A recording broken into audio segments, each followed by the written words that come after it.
The congregation started in 1843, supposedly. Now there's two theories, and one is that it started in Clark's barn, and the other that it started in Clark's bush, and that was on Inglewood Corner, and it was there until 1850 when they bought land from George Robinson across on the west side of the road, and they built a church, and that lasted until 1870, and the call for tender went out in December of 1869, and the first worship was held in the church Christmas Eve of 1870.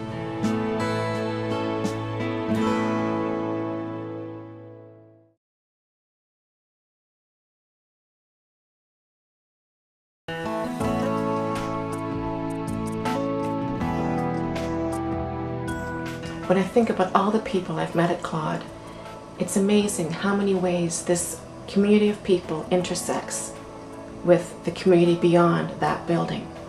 There's people who volunteer at hospitals, hospice, Meals on Wheels, join the fitness club, teach, work in finance, in the medical field, in the arts community, have a passion for heritage things in the area. And I just think, wow, we really intersect with a lot of people in the world around us. And what an opportunity we have to share good things with others. I think it is amazing that God has allowed Claude Church to witness in our community for 170 years.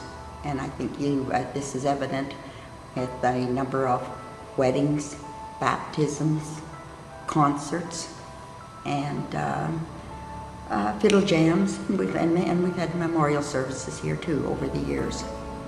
And I think we have done a lot of good things outside the church and the community, like Evangel Hall, the concerts we put on, the gatherings we support. We try to participate in the community as largely as we can in making the church available and our facilities available for people who we believe are doing things that we or others can be doing in the community. One of the highlights for me at Claude is Easter time, and we for several years have put on an Easter sunrise service outdoors at a local area in Caledon called the Badlands. It's a natural rock formation, very unique, and it's up on a bit of a mount, and you can see the sunrise over the horizon. And people from the community come out, and people that don't normally attend church. It's a unique experience for them, and we can participate with them in worshiping God in a really unique way, and I love that.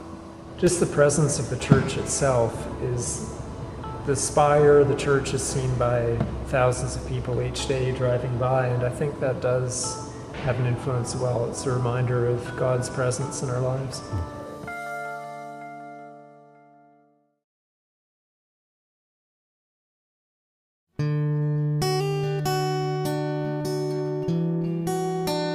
Every event in Claude was a memory. The kids going there, me becoming a member, me becoming an elder, me meeting the people, doing various events. When I was confirmed in the church, there were several classes leading up to the confirmation, and we had a wonderful man named Dr. David Hay. He was our minister at the time. He led us through the many classes. We would be dropped by the Mayfield school bus here at the church, and as a group of girls, I think there were 8 of us that were all confirmed at the same time, and we saw each other at school, we saw each other at church, and we helped each other through our journey. I found the ministers were very good and mixed with the community, and Reverend Mills was one of my favorite. He'd knock on doors, search out for people, introduce himself, and draw people into the church, and it was a very nice atmosphere. We were there for the 150th when we celebrated the 150th anniversary. It was a big celebration, lots of people. Reverend Rusheim from Deep River was our minister. After the service, we went back into the Sunday school room for our anniversary luncheon, and it was just a very special day.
We are very much supported through the church community, that we would not be the family we are without Claude Church. Claude is the backbone of our family, and it's only through God's grace that we have Daniel. I have to say that Claude Church, of all the churches I've attended, has had the biggest impact on my life. Through the teaching of our previous pastor, Randy Benson, I came to appreciate the love of God, the nature of God, and things theological in a much deeper, more profound way. And I'm eternally grateful for that. I had a daughter get married in that church, and the thought of how many weddings had happened there, how many families had started, how many celebrations had been through the 100+ years that it's been there. Very, very touching experience from my own background as a farm kid who was the son of a farm kid, who was the son of a farm kid, who was the son of a farm kid, who was an immigrant. One thing that often comes to mind is how he's brought together an eclectic group of people whose paths may not have crossed had we not entered this place together. And I really feel that if we can continue to grow together, we will indeed continue to grow together.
I really hope and pray that Claude continues into the future to be the fixture that it is in this community, that it will proclaim the love of God for all of humanity through word and deed, and its people that have worshipped here since 1843.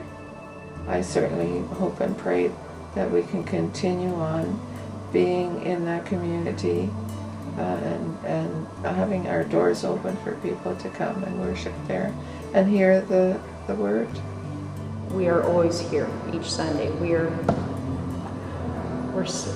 a constant, and we're a reminder of God's love to all in the community and anybody who travels past our church. I will continue to pray that God will prompt, lead, and guide us in the right direction for this church.